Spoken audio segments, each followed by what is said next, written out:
Aren't you tired of those same old, villainous stories, where her engagement gets broken and she turns evil for revenge? Yeah, well, this isn't one of them. Because when the second Prince Kyle publicly dumps Scarlet Elvandimian in the middle of a royal ball, she doesn't cry, or faint, or curse the heavens. She simply decides to punch someone. It all starts at a dazzling ballroom. The nobles are whispering, and Scarlet's fiancé, or should we say ex-fiancé, Kyle, the ever-arrogant second prince, suddenly announces that he's breaking off their engagement. Why? Because he's in love with Terranetsa, a so-called pure-hearted girl from the Hopkins barony. The crowd erupts in applause. All of them Kyle's boot-licking supporters, of course. Terranetsa, glowing with fake innocence, swears she'll love Kyle forever and be the best couple in the world. Kyle takes that as his cue to start publicly humiliating Scarlet, calling her dull, cold, and villainous. Scarlet tries to keep her composure, calmly reminding him that their engagement was arranged by the royal family before they were even born. But logic doesn't work on this idiot. Kyle accuses her of bullying Terranetsa out of jealousy. Terranetsa smirks, pretending to be an innocent flower, while Scarlet insists she's never even met the girl before tonight. But Kyle twists her words, claiming Scarlet doesn't see people of lower birth. After all, she's from a ducal house, and Terranetsa's just a baron's daughter. The nobles start gossiping like vultures, and Kyle demands that Scarlet confess her crimes. Scarlet, ever the lady, simply tells him to make his own judgment. She'll accept the annulment. But Kyle keeps going, piling on insult after insult, until even Terranetsa calls Scarlet an idiot. That's when Scarlet's patience finally snaps. She straightens her back, looks Kyle dead in the eye, and asks for one last wish before their engagement ends. Kyle, dripping with condescension, assumes she wants jewelry or money. He's wrong. Scarlet clenches her fist, takes a step forward, and demands permission to punch Terranetsa square in the face. Before the prince can react, BM, her fist connects, sending the pure-hearted Terranetsa flying across the ballroom. Gasps echo through the hall. Scarlet mutters that she's simply releasing years of pent-up rage. But how did it come to this? Cue the flashback. Years earlier, little Scarlet was already famous, or infamous, for her temper. One day, her brother Leonardo scolded her for punching a noble boy from House Alexia. But Scarlet argued that the boy deserved it. He was bullying a commoner. Leonardo reminded her that when he arrived, she was covered in blood and grinning ear to ear. Scarlet denied enjoying it, but Leonardo warned her to control her anger and start acting like a lady. After all, her coming-of-age ceremony was just around the corner. At that ceremony, Scarlet was minding her own business when Kyle, the ever-brilliant second prince, approached her. She politely greeted him with proper decorum, which apparently offended him.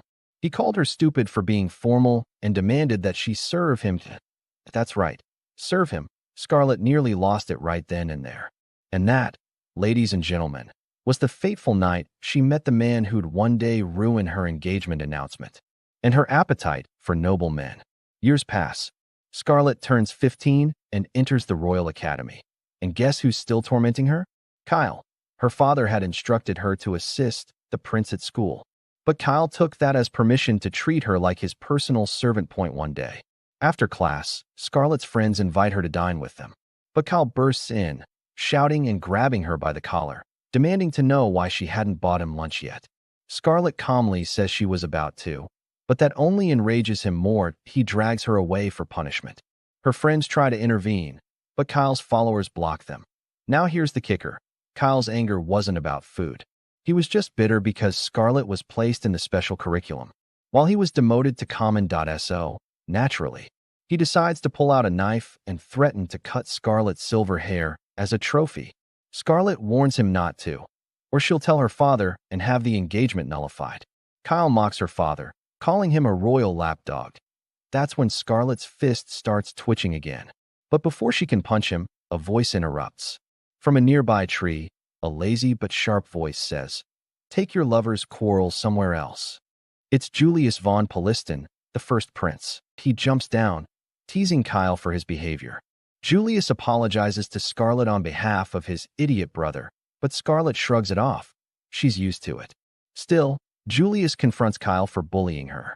Kyle denies everything and even tries to order his retainer to attack Julius, but the man refuses, reminding him you can't lay hands on royalty.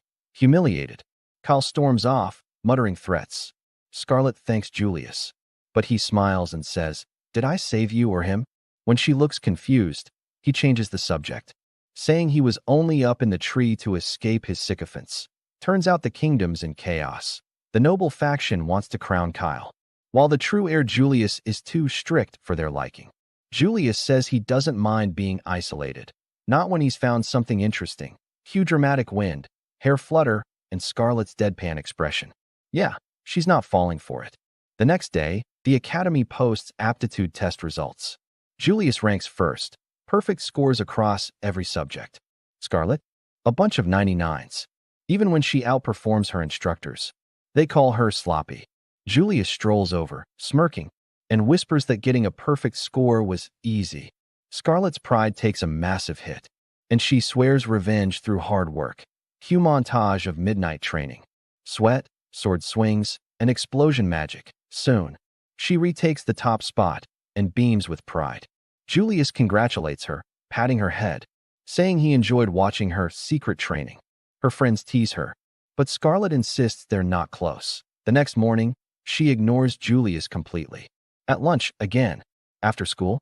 Yep, still ignoring him. Julius keeps showing up by coincidence, claiming he likes watching the icy rose make faces. Scarlet's not sure whether to be flattered or alarmed. Then, he asks if Kyle's still bothering her. When she says no, Julius casually brushes her silver hair and admits he's glad she didn't lose it. Then he whips out a wildlife notebook, and Scarlet's listed inside as an animal, and before she can react, he proposes engagement. Scarlet gives him a death glare so cold it could freeze lava. All those years of humiliation, frustration, and romantic chaos boil down to this moment, the night of the ball. Terranetza's fake tears, Kyle's arrogance, the noble's mockery. It all piles up, and so Scarlet snaps. She punches Terranetza into next week, silencing the ballroom. Kyle lunges at her, but when Scarlet glares, he freezes, literally falls to the floor in fear. Now, she's had enough. She puts on her gloves and tells the nobles to brace themselves. The nobles panic, calling for guards, but Scarlet knocks them out with a sleep spell. Seeing her magic, the nobles start begging. One offers his daughter in marriage, another his slaves, another his wife. Scarlet is utterly disgusted. If they can sell others to save themselves, then maybe they deserve a good thrashing. And so she delivers. Bam. Thud. Crash. Nobles fly like bowling pins. Someone in the crowd remembers her old nickname, the Mad Dog Noblewoman. And tonight, she earns it back. After flooring half the nobility, Scarlet turns to Kyle, who's trembling on the floor.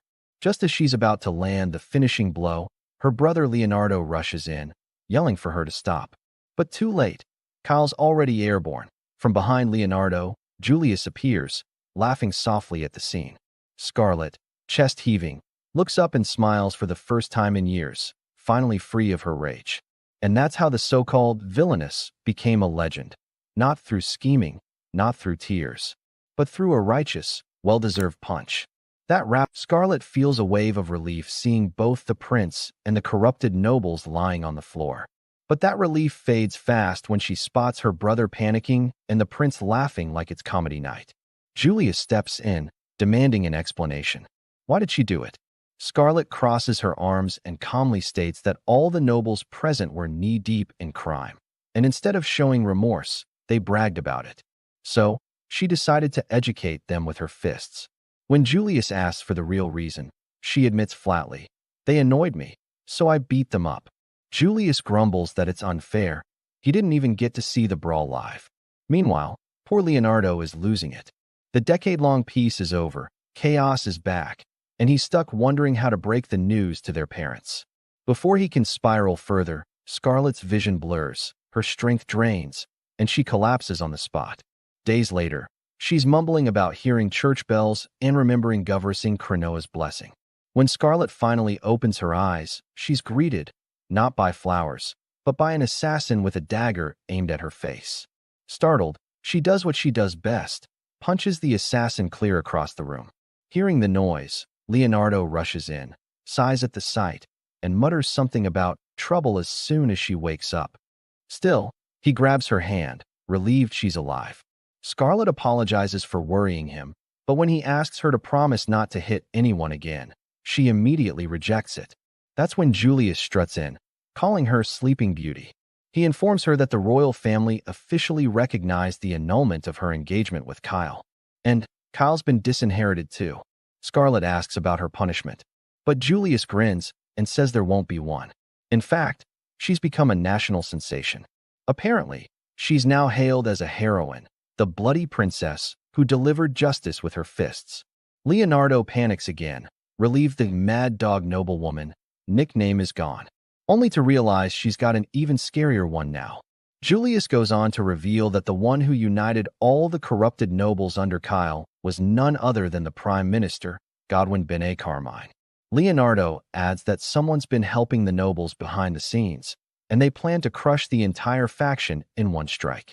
To stop Scarlet from refusing, Julius plays the guilt card, saying she's been nothing but trouble for her poor brother. But Scarlet fires back that it's his fault her brother's always tired since Julius works him to the bone. Leonardo quietly mutters that both of them are the problem. Julius then reveals they've already placed a spy within the second prince's faction.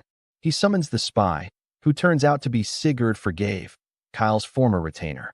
Sigurd bows deeply and apologizes to Scarlet. She smirks, teasing him for his perfect acting and loyalty to Kyle. Julius, being Julius, suggests she vent her resentment with a single punch. Scarlet doesn't hesitate. She swings, but misses on purpose.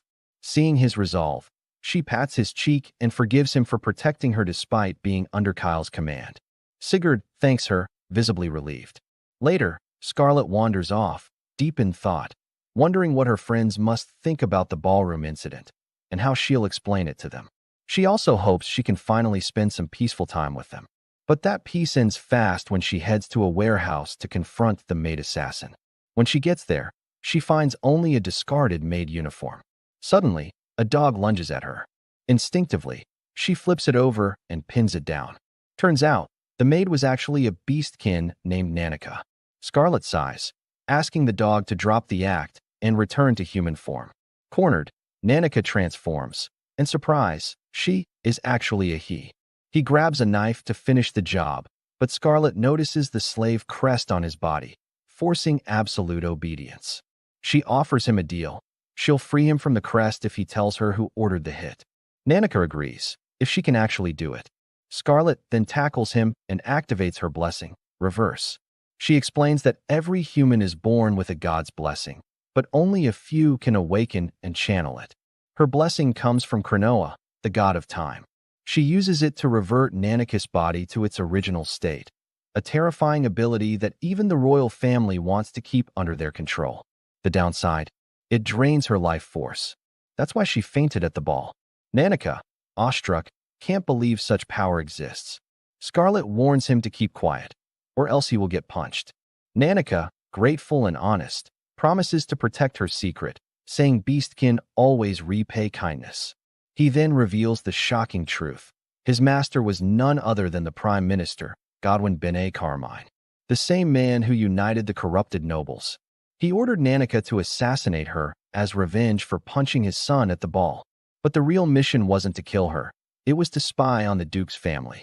According to Nanica, Godwin uses slaves to infiltrate noble houses, blackmailing them into obedience. Scarlet clenches her fist, furious, and declares she's going to punch Godwin personally.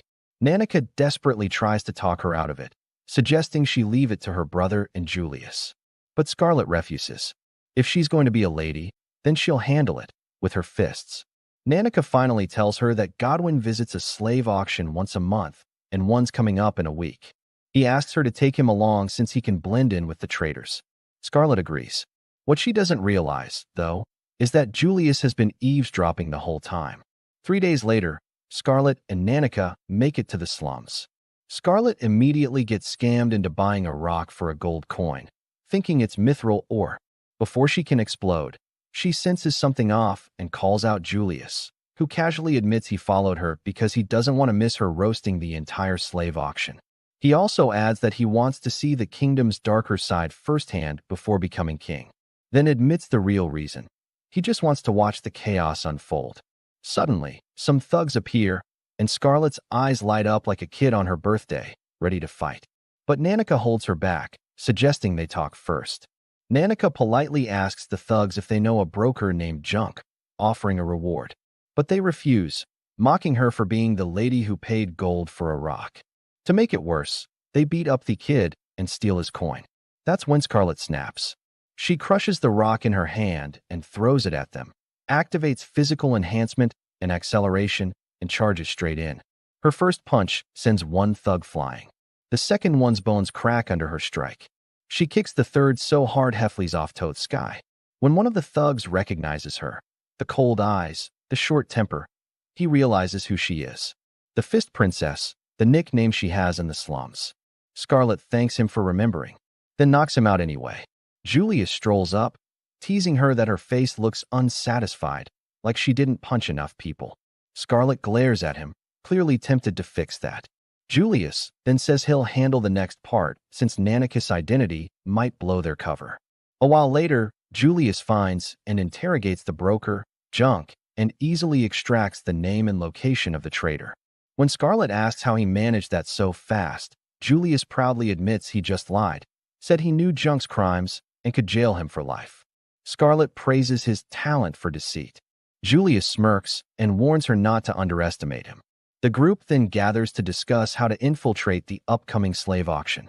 That's when Nanica, thinking hard, proposes a rather unexpected idea. Scarlet and Nanica approach the slave trader Lord Zathrin, using a cover story of Scarlet seeking to buy a slave. The trader expresses surprise at seeing a noblewoman defy her parents to purchase a slave, especially by meeting with someone like him. Scarlet explains she had no other choice and inquires about his connection to Junk.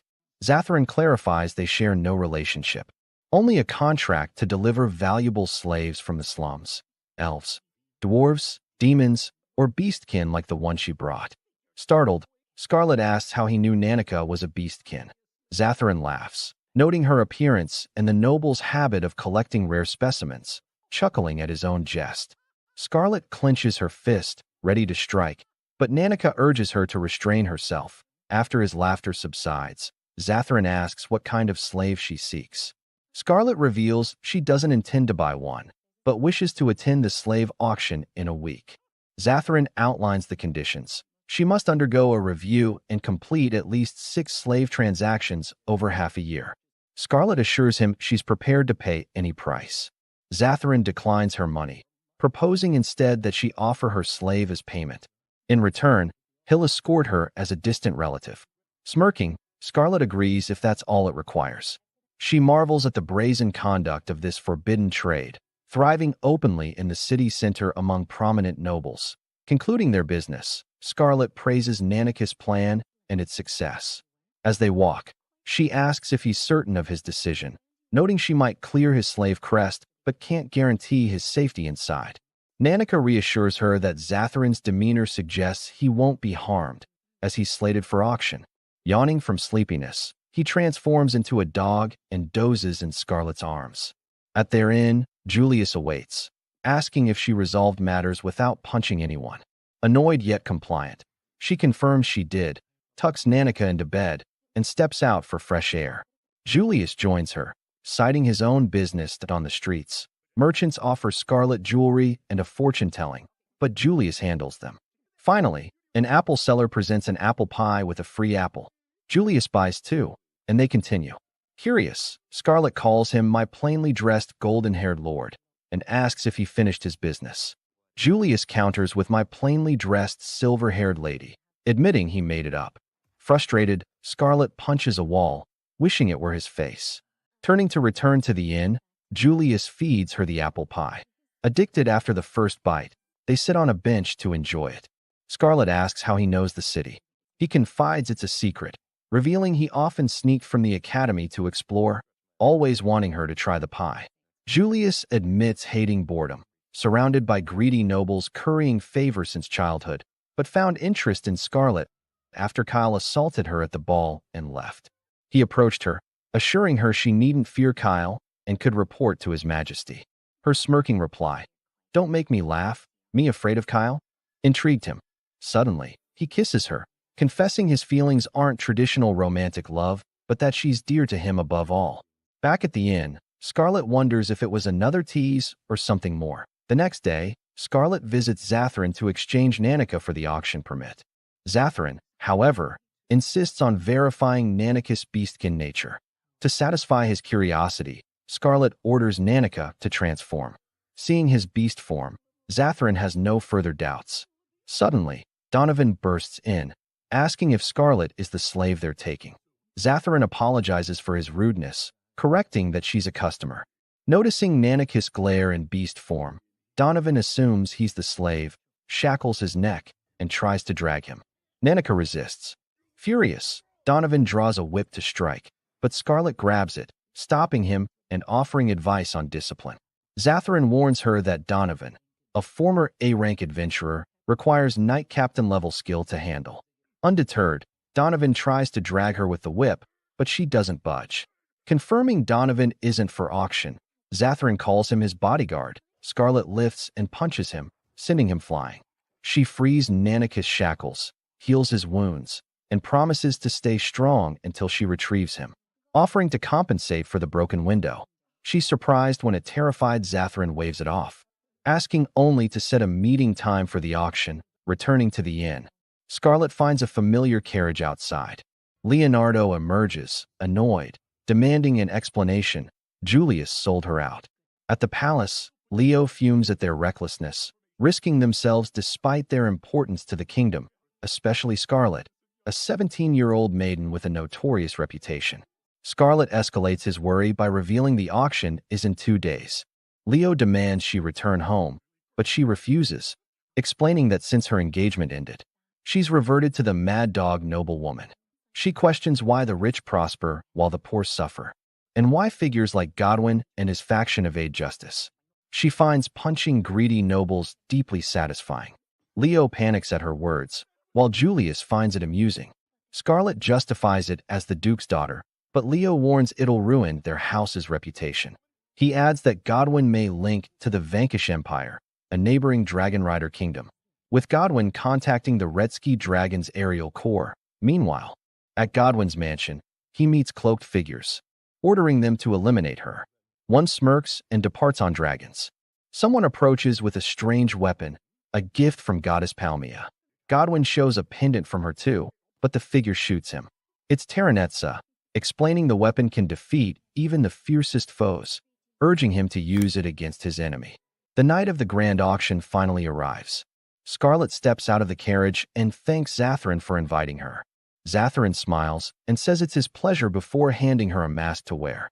With that, Scarlet dons the mask and follows into the luxurious auction house. The reason Leo allows Scarlet to infiltrate is because Julius convinced him that if the Vanquish Empire's Redski dragons are involved, Scarlet would be essential to the plan. They can only sneak in about 10 spies, unarmed at that. But with Scarlet there, they don't need to worry. Her fists are more than enough. And if she succeeds, she'll finally be free from her bloody nickname, earning instead the title of Iron-Fisted Savior. Meanwhile, Leo waits anxiously outside for Julius's signal to raid the place. But the thought of Scarlet losing control again terrifies him so much that he ends up taking medicine to calm his stomach. Inside, Scarlet walks through a crowd of corrupted nobles boasting about what kind of slaves they plan to buy. Suddenly, the lights go out. In the dark, she bumps into someone who apologizes and walks away. For a brief moment, she feels like she knows him, but before she can think more about it, the music starts, signaling the auction's beginning. The nobles brag loudly about how they've gotten rich by overtaxing the people. Then the first item is brought out, a rare one-winged avian slave.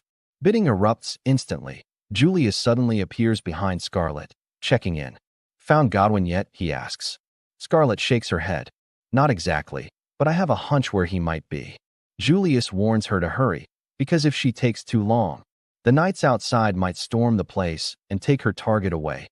Hearing that, Scarlet proposes a deal.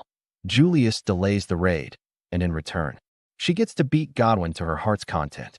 Julius readily agrees. After all, the only reason he joined this undercover mission was to witness her punch Godwin himself. But when he asks what she'll offer in exchange, Scarlet vows eternal loyalty to the kingdom. Julius smirks. Not the kingdom, he says. Swear your loyalty to me. Fearing she'll lose her chance at Godwin otherwise, Scarlet reluctantly agrees. As the auction continues, she informs Julius of her hunch.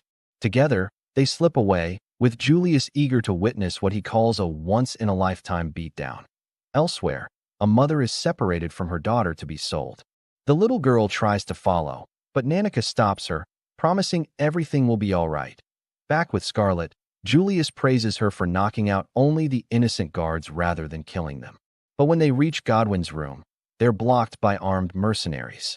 Scarlet cracks her knuckles, seeing them as mere appetizers before the main dish.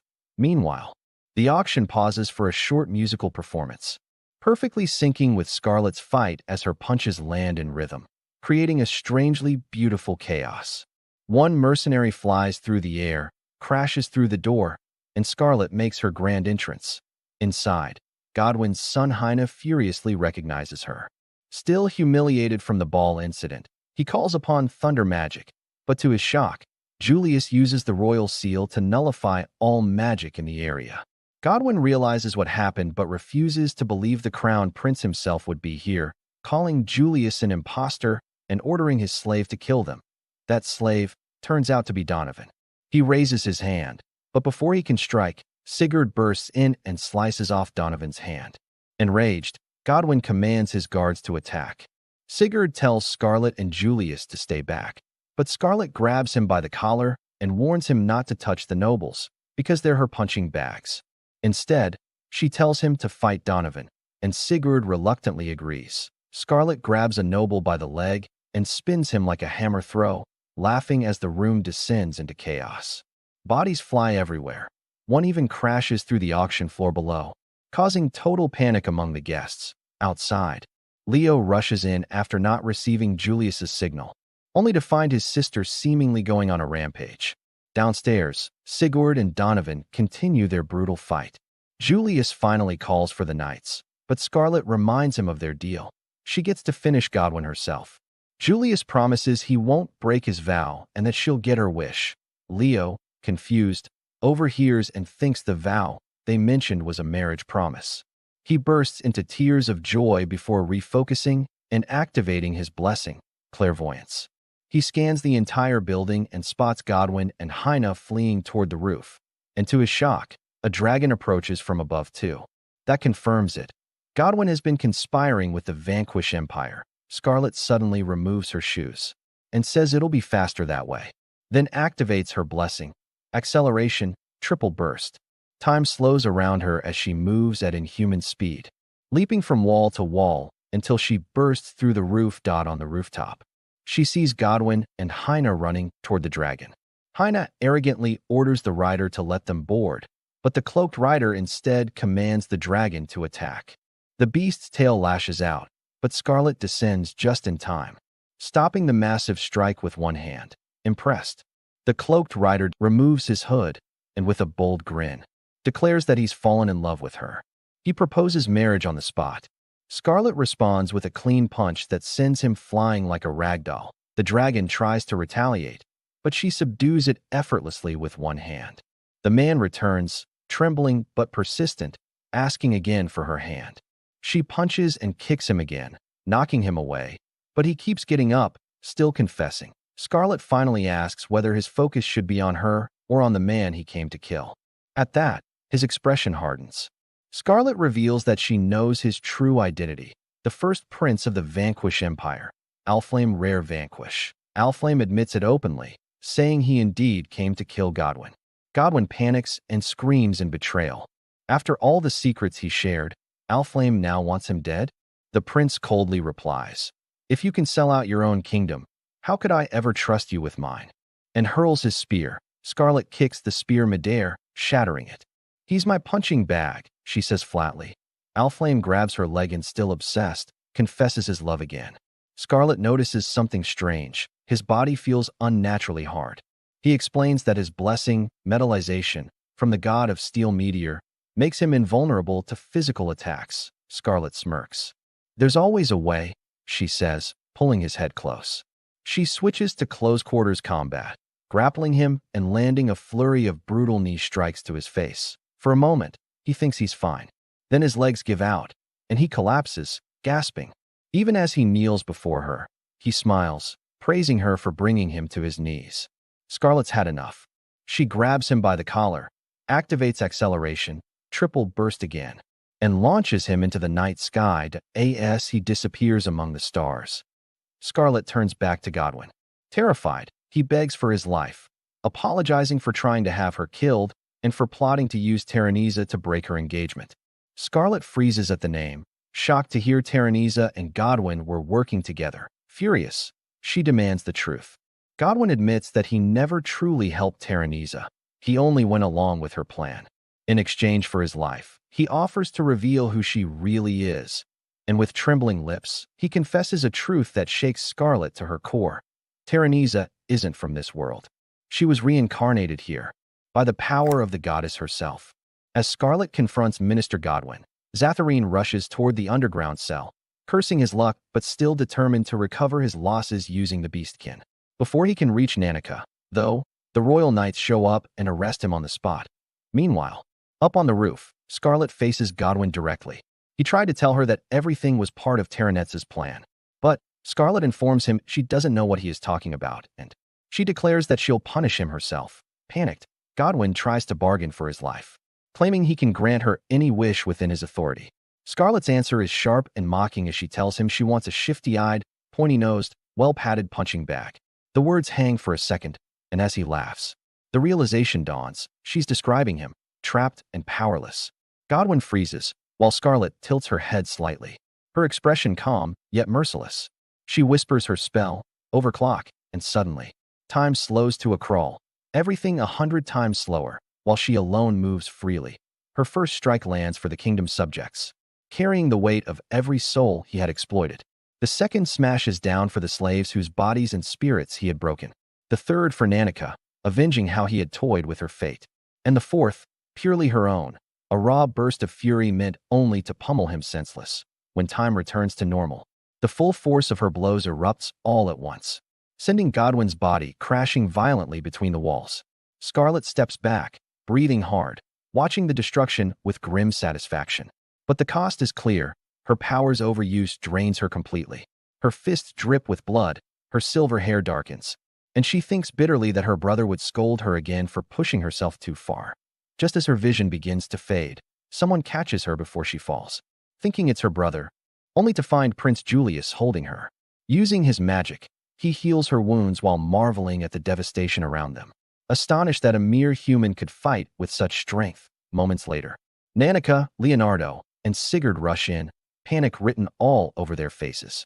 They ask if she's okay. Scarlet reassures them she's fine and apologizes to Nanica for arriving late. Sigurd immediately asks what happened to Godwin, and Scarlet dryly replies that he went through the wall. Suddenly, Godwin reappears, bloodied but alive, aiming a gun at Scarlet and shouting for her death. Julius reacts instantly, shielding her and taking the bullet. Godwin laughs, mocking them both, claiming victory at last for killing the prince. But before anyone can react, Scarlet's rage ignites. She rushes forward, her punch landing squarely. When Godwin sneers that her punches are useless, Scarlet spots the pendant around his neck and instantly understands. It's the Holy Maiden's pendant, said to hold the power of the god Pelmia. She rips it from him, declaring she'll return it with her fist. Her next strike shatters him, the blow echoing like judgment itself. Godwin drops to his knees, begging for mercy, but Scarlet silences him with a brutal kick that sends him flying. Apologize to Lord Julius in the next world, she says coldly. When the dust settles, Scarlet kneels beside Julius, tears in her eyes. She tells him she's avenged him, that he can rest in peace now, but Julius coughs, proving he's still alive. Everyone freezes, stunned. Once the light of the spell fades, Julius opens his eyes, smiling faintly. Scarlet's relief overwhelms her as she cries with joy. Afterward, the aftermath unfolds quickly. Every noble tied to the slave auction is arrested, and the freed slaves return home. Godwin, though nearly destroyed, somehow survives, something Nanica finds unbelievable. Inside the carriage, Scarlet finally relaxes, whispering that she's achieved what she wanted. Far away, in the Vanquish Empire, a young knight finds Prince Alflame stuck in a tree. He kicks the trunk, knocking him down safely. Carrying him away, the the knight sighs with relief, but Alflame mutters that he might have broken every bone in his body. The knight laughs, saying that's impossible, since the prince's body's tougher than steel. Alflame then admits he was blasted there from another kingdom, and surviving cost him all his divine blessings. Later, as they fly on a dragon, the knight jokes about the toy Alflame went after. With a cool smile, Alflame replies that he did more than expected, and that he looks forward to meeting it again. Back in Palestine, news spreads fast. Minister Godwin's downfall dominates every street corner. Citizens praise Lady Scarlet, calling her the blood-stained lady or the iron-fisted savior. At the academy, Rosalia and Envy read the headlines, amazed as always.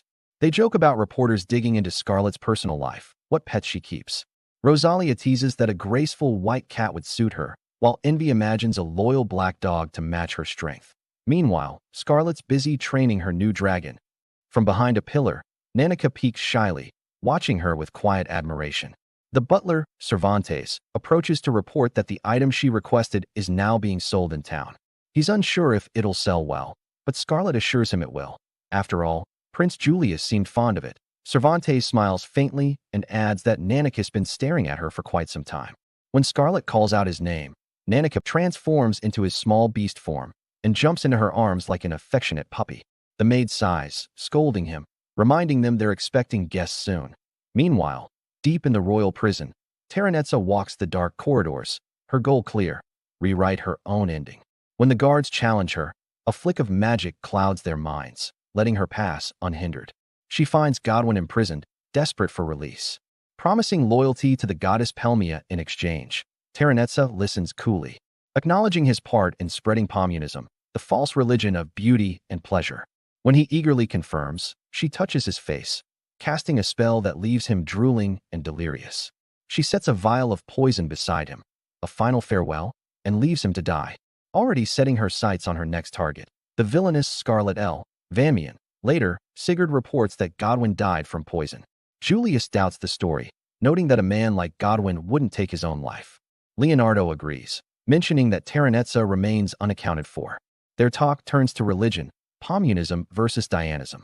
Julius explains that Pommunism, now the state faith, worships Pelmia, the goddess of beauty, but lacks substance. Dianism, the older faith, venerates Saint Diana, a saint of exorcism and virtue. Julius warns that the upcoming Dianism ceremony will be dangerous and adds that Scarlet will likely be involved. Leonardo reassures him she's recovering. She even went hunting for her dragon's meal yesterday. Julius chuckles, calling her unstoppable, and half-jokingly muses about marrying her. Leonardo cuts in, reminding him they've already taken vows in secret. Julius only smiles, amused, quietly deciding to visit her himself. Days later, Scarlet returns home after her dragon ride. Her friends Rosalia and Envy arrive soon after, but when they see the dragon, they panic and attack before realizing their mistake. Over tea, they laugh it off, reminiscing about academy days. Envy brags about running the dorms. Rosalia teases her about crying over Scarlet's absence. Then, the topic shifts to marriage. Envy claims she'll only marry someone willing to risk his life for her. Scarlet stays quiet, lost in thought, remembering Julius taking the bullet for her. Just then, Nanica knocks and announces a visitor. Prince Julius, everyone stunned. Julius greets them politely, asking to speak with Scarlet in private. Envy and Rosalia giggle, urging her to go, while Scarlet mutters that they're traitors that eye in the garden. Julius tells her that Godwin is dead and Terranetza's whereabouts are unknown. He then mentions her hair still hasn't recovered. Scarlet says she'll visit the hot springs soon, and he agrees it's wise, saying she's essential to the kingdom. But Scarlet counters firmly, telling him not to be reckless again. Even the blessing of the god of time, Cronoa, means nothing if the next king dies, trying to change the mood. Julius picks roses and reminisces about his parents, how his father once won his mother's heart not with gold, but a handmade crown. His tone softens, and as he steps closer, he tells Scarlet that ever since meeting her, his world has regained its color. Then, with a mixture of tenderness and arrogance, he whispers that she's stolen his heart and calls her his most beloved toy. Scarlet's face pales in fury. She demands to know if his love is real, and when he smugly says it's love for his amusing toy, her patience snaps. Julius tries to defuse the tension with a joke about her habit of breaking walls and beating ministers. But Scarlet's glare hardens. Without another word, she clenches her fist, and vows flatly that she'll clobber the insolent prince standing before her. Scarlet stands alone on the balcony, lost in thought about Terranetz's disappearance and the growing schemes of the Pomian faction. Holding a letter that invites her to meet at Diana Cathedral in a month, she silently vows to protect the saint no matter what. The next morning at breakfast, she announces a trip to the hot springs. Leonardo frowns right away, suspecting she's up to something. He reminds her of that past vow she made with Prince Julius, the one she still insists was genuine. Nanica questions her intentions, and Leonardo points out that Scarlet always plans her trips around this same time of year along the Holy Land's pilgrimage route. Scarlet insists she means no harm and only wishes to honor the saint. Leonardo finally gives in, warning her not to cause trouble. When Scarlet steps outside, she finds Prince Julius already waiting beside the carriage, and the two set off. As the carriage rolls down the road, Julius laughs about how Leonardo probably suspects Scarlet plans to confront the saint. Scarlet replies that as the head of the Crown's investigators, Leonardo surely isn't fooled by her pilgrimage. Julius chuckles, saying that keeping it secret will make Leonardo's reaction all the more entertaining. Scarlet frowns, but Julius suddenly turns serious. He explains that after the Godwin incident, neighboring realms have grown wary of them. Spies might still remain. He insists they keep their mission secret, even from Leonardo. As the carriage nears its destination, Julius points ahead. A colossal wall comes into view, the Wall of Impurity. Scarlet studies the towering structure, while Julius explains that the Pomian Pope claims it protects the sacred grounds, though he suspects it hides corruption instead. Scarlet recalls that the current Pope, Sargon, was once a crooked merchant nicknamed the Scheming Social Climber. Before she can respond, the carriage suddenly lurches to a stop. Julius jumps down and demands to know what's wrong. The coachman explains that the gate ahead has just been closed. A guard steps forward, saying Pope Sargon forbade anyone from entering without the king's approval. Julius scowls, calling it childish obstinacy since the king is away on conference. That's when a huge man steps up, furious at the insult. He introduces himself as Jarmov the Ogre, Inquisitor of Communism, and vows to drive out heretics, even princes, in the name of the goddess Palmia. Scarlet watches, amused by his bluster. Julius demands to know if the king actually appointed this inquisitor, but Jarmov proudly declares his loyalty to the Pope alone. Raising his ornate hammer, he vows divine punishment for all heretics. Scarlet steps forward calmly, saying they'll open the gate themselves. Jarmov scoffs, boasting that no spell or battering ram could so much as scratch the holy gate. Without another word, Scarlet activates her blessing, presses a hand to the gate, and strikes it once. The entire barrier shatters apart in a single blow. Everyone stares in shock. Jarmov gapes, unable to believe what just happened. Scarlet turns to him and dryly remarks that perhaps to open the gate, one only needs to push, not pull. The crowd gasps, and one guard trembles, calling her a monster. Scarlet feigns mild offense at being called that, insisting she's just a delicate maiden. But when Jarmov finally realizes who she is, he starts shaking. The name Scarlet Elvanmian spreads in whispers through the crowd. Enraged, Jarmov calls her evil incarnate and blames her for corrupting Minister Godwin. Without hesitation, Scarlet borrows a knight's spear and takes a stance. Jarmov roars and charges, his massive hammer swinging down. Scarlet meets the blow head-on and deflects it effortlessly, sending the hammer recoiling back into him. Even then, he stays on his feet, the sacred pendants around his neck glowing. Scarlet rolls her eyes, lunges forward, and punches him squarely in the face. The force launches him skyward. Watching him fly, Scarlet mutters that if you hit hard enough, even pigs can fly. Soon after, the Holy Order of Diana arrives. Captain Sir Paragus rushes over, relieved to see Scarlet and Julius unharmed. He apologizes for the delay, explaining that his knights were busy suppressing riots led by Pomian worshippers. Just then, a casual knight approaches, calling Scarlet a beauty and asking where he's seen her before. Julius immediately rebukes him for his rudeness, but the knight asking if Julius is really the prince, which angers Paragus. Under pressure, the man finally introduces himself, Dios Westwood, head knight of the Holy Order. Scarlet greets him politely, but Dios immediately confesses his affection and even asks her to be his girlfriend, shocking everyone. Scarlet replies that nobles must marry equals. Dios just waves it off, claiming he has royal elvish blood through his mother. Scarlet laughs softly at his audacity. Julius steps between them, demanding that Dios show respect, and though Dios pretends confusion, he eventually backs off. Scarlet notices that Julius is still holding her hand. She points it out gently, and he quickly pulls away, apologizing. When Scarlet asks about Dios's strange remark, Julius cuts her off, saying it's time to meet Saint Diana. Inside the Grand Cathedral, they enter a private chamber where Scarlet greets Saint Diana warmly. Diana, eyes brimming with tears, rushes into her arms, calling her elder sister. Julius stands aside, quietly observing. Diana then turns on him, accusing him of interrupting rudely. Diana quickly refocuses, insisting they talk about the upcoming pilgrimage ceremony. Julius begins explaining the Holy Land pilgrimage's origin.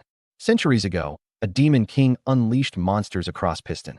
Despair consumed the land until a girl with exorcist powers appeared. She placed holy gems at the four corners of the realm, forming a barrier that banished the monsters. After her death, the barrier weakened and the monsters returned, until another girl named Diana appeared and restored it again. In gratitude, the king built the Grand Cathedral to honor both saints. Ever since, whenever the barrier falters, another chosen girl named Diana arises to renew it. As Julius speaks, Scarlet notices the current, Diana blushing, embarrassed by the praise. Julius explains that the current Saint Diana's role is to purify the sacred gems and strengthen the barrier once more. Diana sighs that standing in parades is exhausting, but Julius insists the people need to see their saint alive and well to keep faith strong. Diana quickly admits he's right, saying she was only teasing. She knows her role. Later that night in the cathedral, Scarlet tells Diana a story about subduing a corrupt noble with her bare hands. Diana listens in awe and calls her incredible, saying she wishes to be like her, strong, beautiful. Scarlet teases her, asking if that means she dislikes all men. Diana laughs, saying most men are messy and domineering. An attendant knocks, reminding Diana to rest. Scarlet rises to leave, but Diana begs her to stay longer. Before she goes, Diana shyly asks a favor. She explains that her father gave her the name Sonia to make her feel special. Scarlet promises to call her that from now on. Diana beams with joy, and they say goodnight. As Scarlet walks down the corridor, her mind drifts to the day Diana lost her saintly power, how she trembled, feeling worthless. The next day, Piston bursts into celebration for the Grand Pilgrimage Parade. The streets overflow with cheering crowds as Saint Diana stands on a golden palanquin, performing the purification ritual. The people chant her name, calling her their guardian angel and symbol of hope. But suddenly, a thunderous explosion tears through the city. The ground shakes and panic spreads. Scarlet leaps onto a carriage roof, scanning for the source. Saint Diana shouts for everyone to stay calm, while the Holy Order scrambles to restore order. Scarlet narrows her eyes. The blast came from the direction of the Pomian Cathedral. Without hesitation, she launches into the air, soaring over the city, and lands atop the grand statue of the goddess Palmia. Reaching down, she grabs the statue's ornamental spear. She declares it's time for her own kind of festival, but of battle and blood. Scarlet landed atop the Pomian Cathedral, eyes scanning for the terrorists responsible for the earlier explosion. Without hesitation, she activated her acceleration blessing and hurled the spear she had taken from the goddess Palmia's statue. The weapon tore through the building, shattering stone walls and sending a shockwave that reduced much of the cathedral to rubble. From the wreckage, several Pomian adherents emerged, robes tattered, shouting among themselves in disbelief. They argued that the spirit itself must have caused the destruction. Calmly, she announced she was the one who had thrown the spear. Initially ignored, the group's panic grew as they realized they faced Scarlet Elvanmian, the so-called silver-haired devil. Scarlet observed their disorientation with detached calculation. The adherents accused her of blasphemy. One of them, arrogantly declaring their sacred mission to destroy evil, summoned their inquisitor, Catarl the Wise. He stepped forward, fury in his eyes, condemning Scarlet for defiling Pomianism. Recognizing the spear as a sacred relic, his rage intensified. Before he could finish casting a spell, Scarlet's strategy silenced him. The shattered statue head struck his face. Tears streamed down his face as he attempted to explain their mission to stop the Jan festival. Scarlet acknowledged his words without emotion, knocking him unconscious. When one zealot charged, she sent him flying with a single punch, remarking quietly that stupidity could only be cured through pain. The remaining Pomians were left half dead. In the central plaza, royal healers tended to civilians. Scarlet noted their presence, recognizing them as Prince Julius's appointed healers. Suddenly, Saint Diana called to her from a palan, but it broke, sending her falling. Before impact, she was caught by a white horse, and its rider was none other than her elder brother, Leonardo. Concerned, he asked if she was hurt. Diana, blushing, assured him she was fine at the royal palace. Sigurd reported the town was calm and pilgrims had departed safely.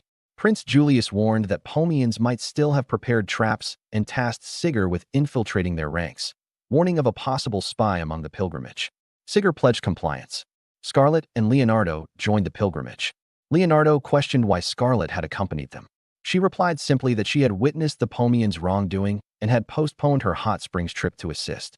Leonardo did not fully believe her, but refrained from pressing. Their conversation shifted to rumors among the captured Pomian disciples, who feared this silver-haired devil would use them as punching bags or wall decorations. Scarlet maintained an innocent demeanor, feigning ignorance. While Leonardo observed her with suspicion, she offered him a cookie to distract from the tension. Leonardo understood that her assistance involved her blessing and assumed Prince Julius had sworn her to secrecy. He reminded her of the limits of her power, urging caution. Scarlet smiled faintly and promised she would heed his advice. Night fell, and Night set up camp. Paragus scolded Dios for neglecting duties, dragging him to collect firewood. Scarlet watched quietly, amused. The caretaker of St. Diana approached, requesting a private moment. Scarlet followed to the tent, discovering Diana restless and muttering. Diana admitted that every time she saw Scarlet, she was reminded of the man who had caught her from falling, Leonardo. Scarlet, noting the girl's infatuation, complimented her choice. Diana blushed, confessing uncertainty about her feelings, and Scarlet encouraged her gently. 1 week later, the pilgrimage reached Memphis, the eastern border city famed for its hot springs. Scarlet suggested reviewing their plan. Sonia hesitated to invite Leonardo on a nighttime outing, but Scarlet reminded her that love required action and reassured her that everything would go smoothly. Scarlet guided Sonia's preparation, advising her on attire and hair, presenting a traditional Memphis dress to reveal a softer side. Nanica, the small guardian, was assigned to oversee both Sonia and Leonardo, much to Sonia's surprise.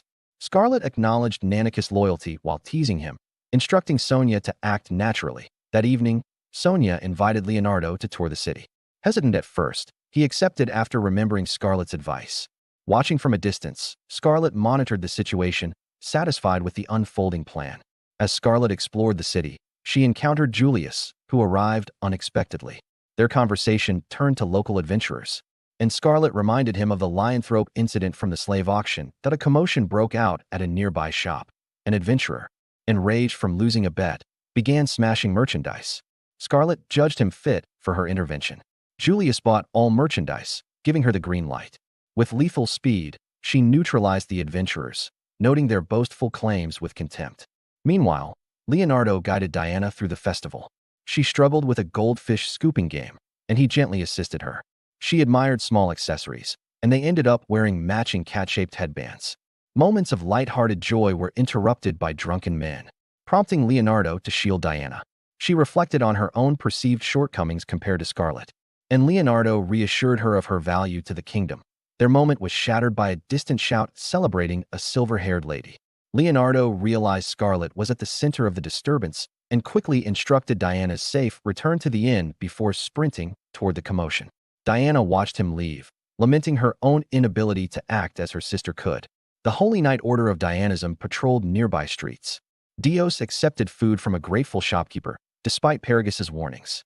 Alone, he slipped into a dark alley to read a secret letter under a lantern, foreshadowing intrigue. Far across the continent, the Redski Dragoon Knights trained rigorously. A messenger hurried to their commander, Alflame, reporting an unannounced visitor. Moments later, Michelin, an inquisitor of Pomanism, introduced himself formally, requesting the Empire's assistance on behalf of Palmia's worshippers. One of the Pomian adherents reports to Pope Sargon that the pilgrimage has reached Memphis, causing murmurs to ripple through the room as the attendants express frustration that the inquisitors have failed to slow the group down. Pope Sargon swiftly brings the room to silence, reassuring everyone that there is no need for panic, and explains that the Pomian church has already planted a mole within the pilgrimage. Meanwhile, Sigurd, disguised as a Pomian knight, listens attentively to every conversation. As the pilgrimage climbs the mountain, Diana grows exhausted, complaining about how far the holy gems of Memphis have been placed. Leonardo notices her fatigue and asks if she wishes to rest, but Diana quickly insists that she is fine. The Holy Order of Dianism begins to tire as well, and their captain, Paragus, drives them to maintain their pace, scolding those who fall behind and reminding them of their order's prestige. When Scarlet turns toward the knights, Paragus apologizes quickly, but Scarlet reassures them that there is nothing embarrassing about their struggle, expressing genuine appreciation for their efforts and constant dedication. Inspired by her words, the knights regain their energy. Prince Julius observes how effortlessly Scarlet motivates the knights, while also sensing that she is gradually growing more like a proper villain. Scarlet teases him, claiming that her power increases each day and that she will not always remain the pure-hearted version he has known. Julius doubts that she was ever truly pure-hearted, insisting he has already seen enough of her personality, but Scarlet counters that there is still much he has yet to witness. Dios approaches from behind. Remarking on how pleased Scarlet seems while speaking with Julius, Scarlet observes that Dios is more athletic than expected, and he explains that elves are accustomed to traversing mountains and forests. Scarlet admits she is mildly impressed, and Dios becomes flustered, confessing that her reaction makes his heart sink. Dropping his joking tone, he asks earnestly for a chance to prove his capabilities and make her fall for his charm. Julius steps ahead and tells Leonardo to continue without them. Nearby, Dios attempts to push his charm further, but Scarlet clenches her fist in irritation and unleashes her wind magic, sending him soaring high into the air.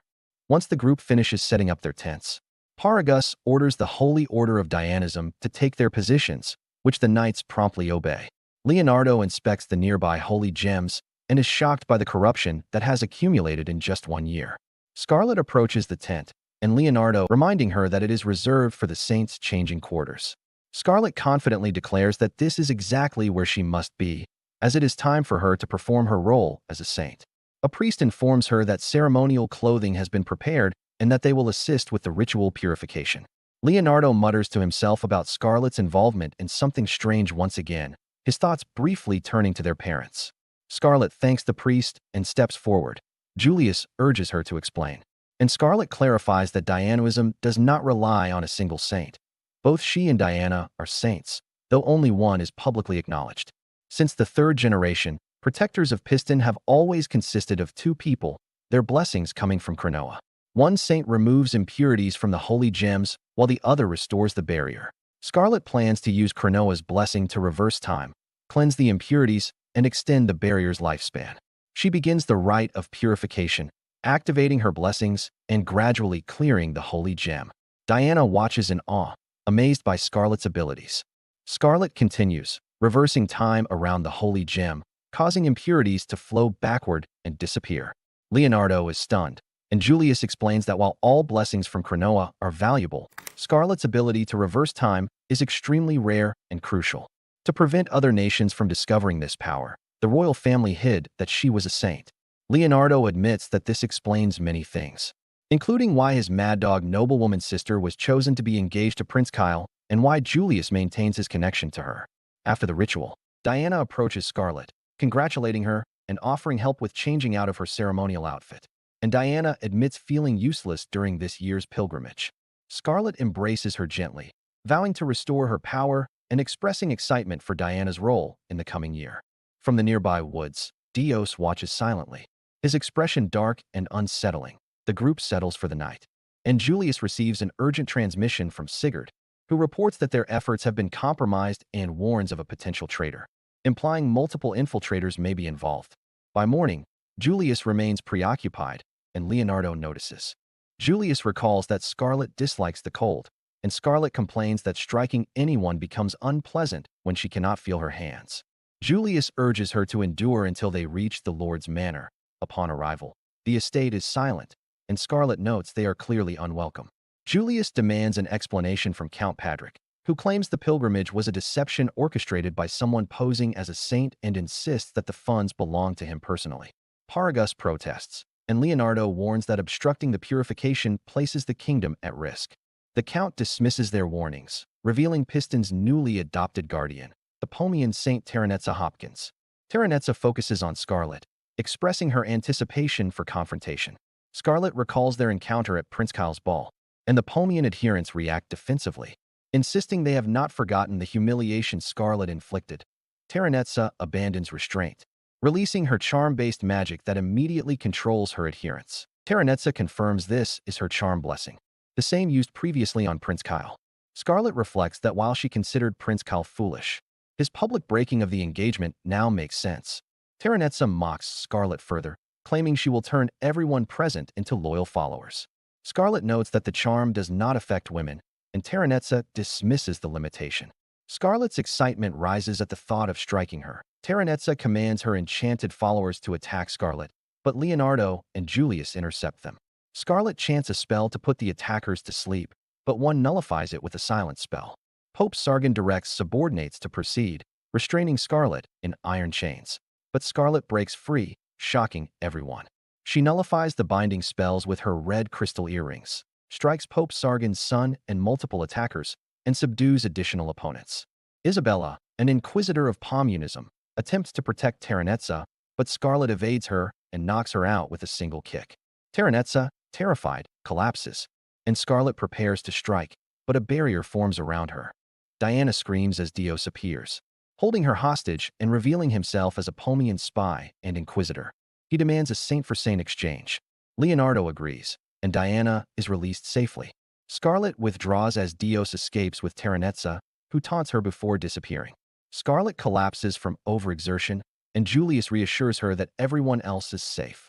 Unconscious, Scarlet finds herself in a cloudy realm, hearing a clock ticking behind her. She turns to see Cronoa, the god of time, welcoming her and reminding her of their first encounter when she was still in the womb and received Cronoa's blessing. Cronoa explains that Saint Diana's blessing was stolen by Palmia and her priestess Terranetza to destabilize Piston. Scarlet becomes furious at the harm caused. Cronoa entrusts her with the time god's pocket watch, allowing Scarlet to recover Diana's stolen power. Scarlet's partially blackened hair returns to silver as her blessing is enhanced to its limit. Cronoa encourages her to test it, and Scarlet activates her strength and blessings, eager to use them in combat. We cut to a flashback from 7 years ago. Diana, back then just Sonia, lies beside her grandmother at night as she prepares to read her a story about the saint. Her grandmother describes the saint as a gentle protector whose mysterious power shields those she cares about. Sonia, still feeling guilty after arguing with her friend, believes she could never live up to such a role. As her grandmother continues explaining how the saint used her power to guard the kingdom, Sonia slowly drifts off to sleep. In her dream, Sonia finds herself standing in the sky. A radiant figure appears before her and places the saint's blessing into her hands, declaring her the next Saint Diana. When Sonia wakes the next morning, she's confused until she notices a glowing magic symbol etched onto her body. Realizing her dream was real, she rushes outside to tell her family. But nobody believes her until she activates the new power. Shock spreads instantly, and within hours, the entire village gathers outside her home, kneeling in awe. Peeking through the window, Sonia grows overwhelmed by the sheer number of people waiting for her. She steps outside to greet them and immediately spots Mary in the crowd. Sonia tries to mend their earlier fight, but Mary addresses her with excessive formality, leaving Sonia confused and uncomfortable. Before she can sort out her feelings, officials arrive with knights in tow. They identify themselves as clergy from Jan and announce they've come to escort her immediately. According to protocol, she must leave at once to meet those awaiting the new saint. Unsure what to do, Sonia looks to her father for guidance. But instead of comforting her, he addresses her formally, as Saint Diana, not as his daughter. It hits Sonia like a blow. That's when she realizes revealing her power was a mistake she can't undo. As she's escorted away, the clergy inform her that the previous Saint Diana had passed away, and from now on, she will inherit the role and protect the kingdom. Hearing this, Sonia accepts that nobody cares about her ordinary self anymore. When she reaches the cathedral, she meets Scarlet for the first time. Sonia feels instantly overwhelmed by her presence. This is the other saint she'd heard so much about. Together, they perform the sacred ritual to purify the holy gems and strengthen the kingdom's barrier. Later that night, as they lie in the same room, Sonia breaks down. She compares herself to Scarlet, unable to see her own value. She cries, calling herself nothing more than a timid village girl. Scarlet comforts her gently, telling her that her natural brightness brings joy to everyone. But Sonia rejects the idea, convinced she is anxious, indecisive, and deeply jealous at heart. Returning to the present, Diana sits alone until Sigurd enters and announces that Prince Julius wants to see her. When she arrives, Julius sits beside Scarlet, who lies unconscious in bed. Diana asks about her condition, and Julius explains that Scarlet still hasn't woken up. Then he rises and faces Diana with a cold, unreadable stare. She knows instantly, he's learned the truth. Julius confirms it. The high-ranking Pomian they captured had confessed that Diana and Dios were responsible for leaking confidential information about the Jan faction. Diana accepts blame without hesitation. Believing that Scarlet's state is her fault, she assumes she'll be arrested. But Julius explains that detaining a saint would worsen the political instability, and Scarlet would be devastated if she woke to find Diana taken away. For now, she will remain free, but he demands to know her motive. Before she can answer, a blinding radiance erupts outside.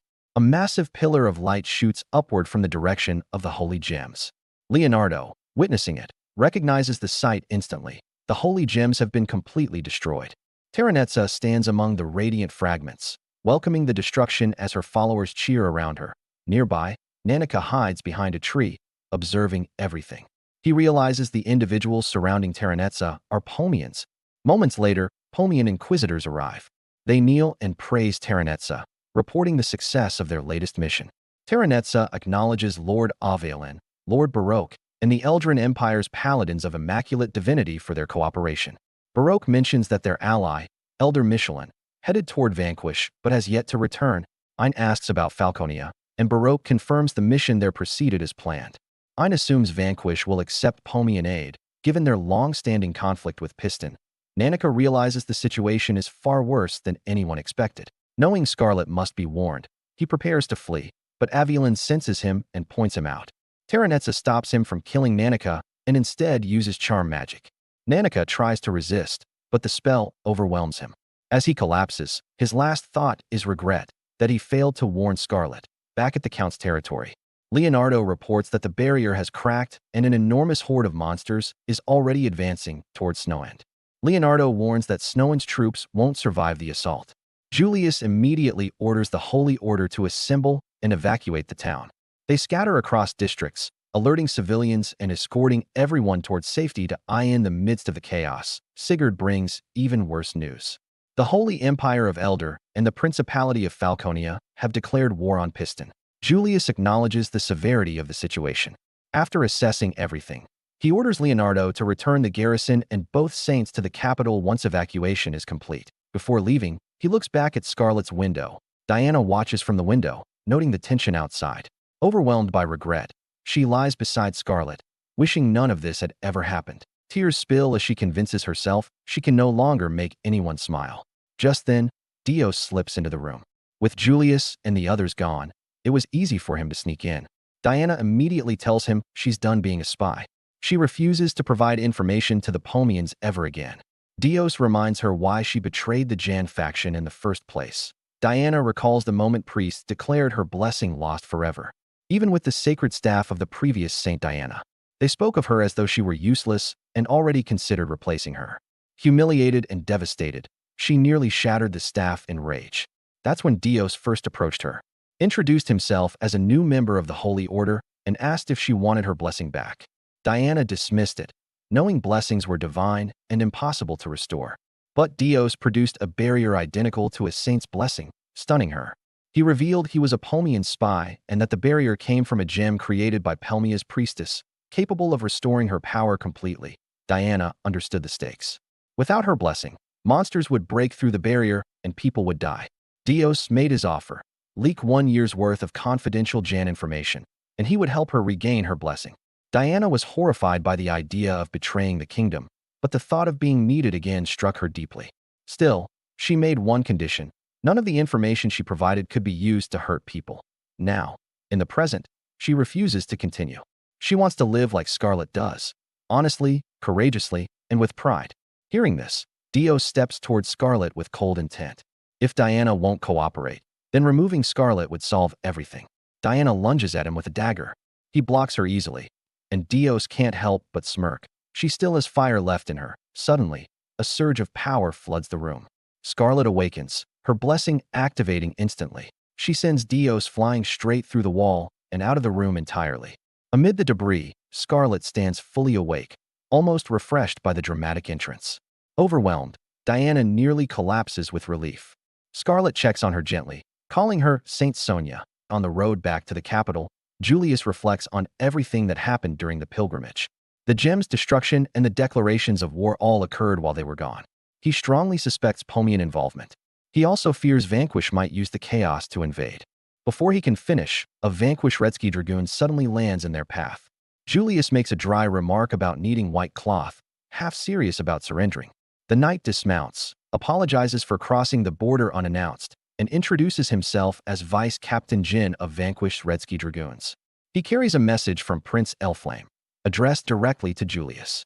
As Julius reads it, his expression shifts in shock. Meanwhile, Dios has been captured by Holy Knights. Injured, he complains about their rough handling, but they remind him they healed him only enough to interrogate him later.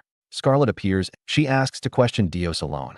Dios panics and tries to run, but Scarlet effortlessly pins him down. She tells him Diana already confessed everything.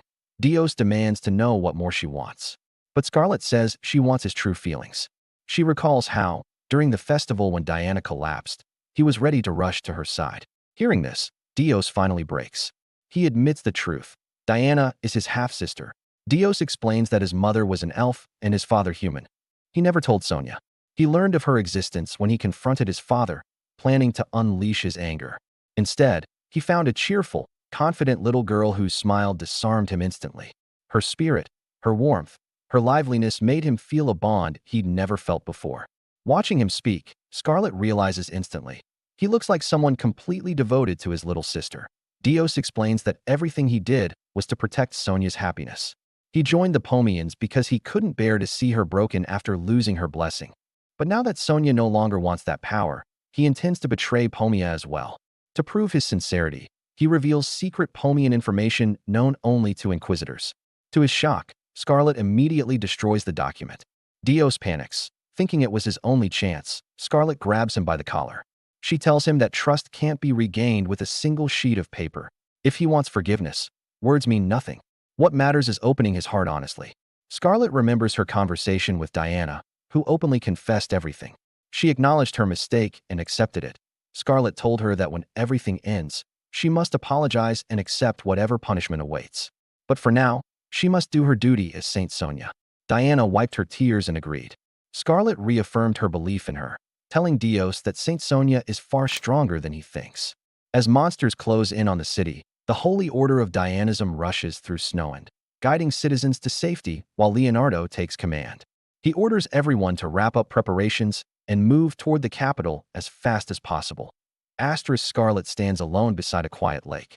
Thinking back on everything that happened while she was asleep, monsters invading, two nations declaring war, her plan to restore Saint Diana's blessing getting pushed aside because the crisis has grown even worse.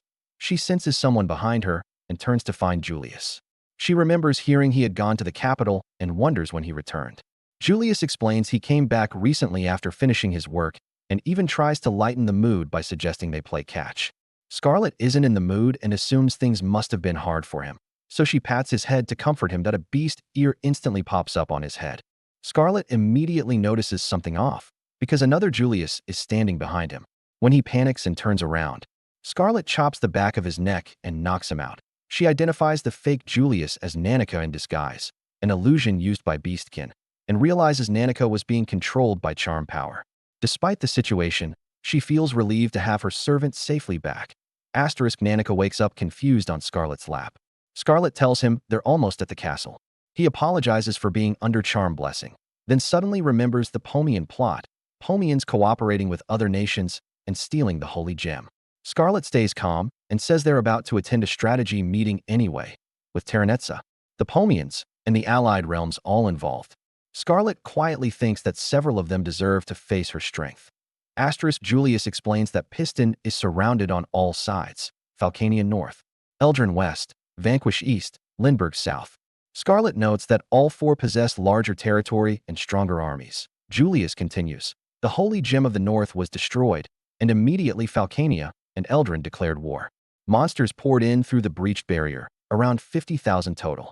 Paragus fears the military can't handle them. Julius adds that all monsters are heading straight for the capital as if guided. Leonardo reports both enemy armies are already at their borders, but haven't invaded yet. Scarlet concludes they're waiting for Piston to exhaust itself against the monsters. With tension weighing on the room, Julius officially begins the conference. Everyone looks grim.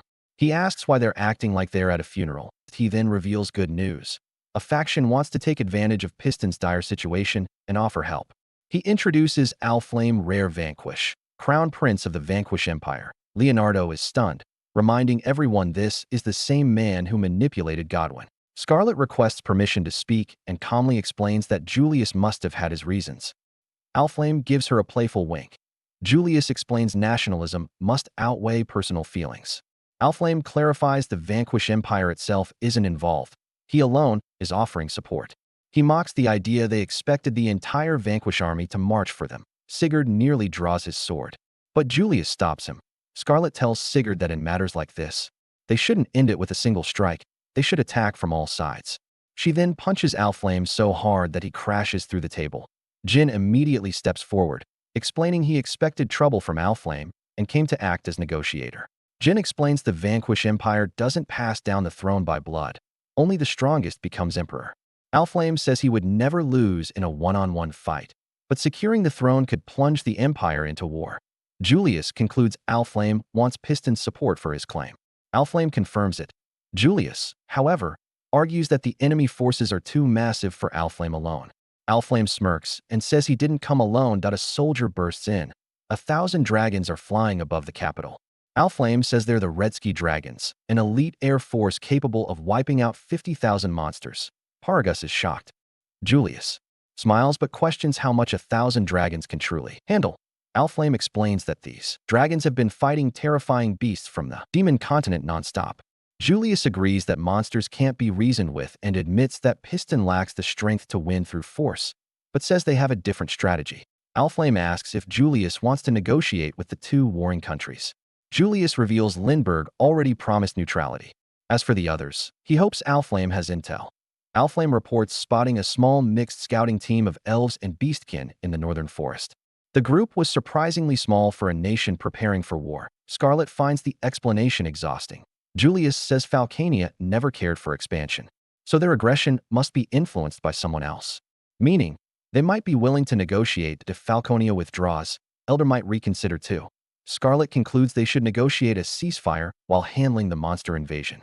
Julius agrees and asks who should go, his eyes on Dios. Dios realizes he was brought for precisely this reason. Nanica volunteers to join, saying some of his kin might be involved and he wants to prevent casualties. Scarlet quietly acknowledges him. Julius ends the conference, telling everyone to get ready. Scarlet finds Dios and Nanica arguing. East versus West route. Sigurd says they started arguing the moment the meeting ended. Scarlet asks if Sigurd's group is heading to the front lines. He confirms they're preparing for the Eldrian invasion. He admits he's not good with words, but vows they'll protect the kingdom. Scarlet smiles and swears they'll defend the land together, on her fists. Sigurd pauses, confused by the phrasing. She walks off, muttering that it's time for monster hunting. Scarlet swoops in on Rex, her red dragon, passing over Julius and Leonardo. Leonardo looks irritated while Julius waves back. Two guards stop her, demanding identification. Scarlet introduces herself properly. One knight recognizes her as the Inferno Bride, confusing her. They claim Rex was a gift from Alflame, enraging both her and the dragon. Alflame bounces in cheerfully. Scarlet orders Rex to deal with him, blasting him with fire. Alflame ends the break and orders the knights to arm up. He assumes Scarlet came because she smelled battle and encourages her to unleash violence. He sets a goal of 100 kills each before leading the attack. Since monsters can't fly, the Redsky dragons bombard them easily from above. Scarlet stands before a pack of orcs, calmly analyzing them. When they charge, she launches them skyward with one kick, then dismantles them effortlessly. She corrects one monster's technique mid-fight, demonstrating proper stance and rotation. The orc collapses before completing a single rotation. Alflame descends, assuming she's having fun. Scarlet is unimpressed, saying the monsters offered no resistance. He laughs that most people flinch at monsters, but she calls them merely unpleasant. She has dealt with much worse personalities. 3 knights rush and begging for help. A bull-like boss monster has taken Mitch hostage. Scarlet calls it the main dish. Scarlet approaches with Rex's help. The monster mocks her and boasts about being reborn through the priestess of Palmia, now calling itself an orc god. Scarlet immediately suspects Terranetza. The orc god displays Mitch and a restrained dragon, boasting about devouring human women and children alive. Scarlet's anger rises. When he reaches for her, she ends him instantly, punching his head to pieces. She remarks that pork is her preferred target. But the monster laughs as a second head emerges from his stomach. His head can move anywhere in his body. Scarlet compares him to a whack-a-mole game and charges in. Her fists move too fast for him to follow. Panicking, he releases acidic fat. Rex redirects it, causing it to hit another monster instead. The orc god mocks Rex until his stomach begins to bulge unnaturally. Scarlet explains that she delivered hundreds of piston-like strikes in an instant, twisting through his fat layers and cooking him from the inside. The monster collapses. The remaining beasts flee. The Redsky Knights cheer and give Scarlet a new nickname. She hates it. They thank her for saving Mitch, but she brushes it off, saying she only protected their kingdom. They ask if she can be their boss. A distant voice rides the wind, Sir. Dios. Scarlet instantly recognizes wind spirit transmission. Dios reports a serious problem. They can't negotiate with the Falconians anymore. Wraps up today's recap. What do you think about this episode? Drop your thought in the comment. And if you liked this recap, don't forget to like, subscribe, and turn on the notifications so you never miss the next one.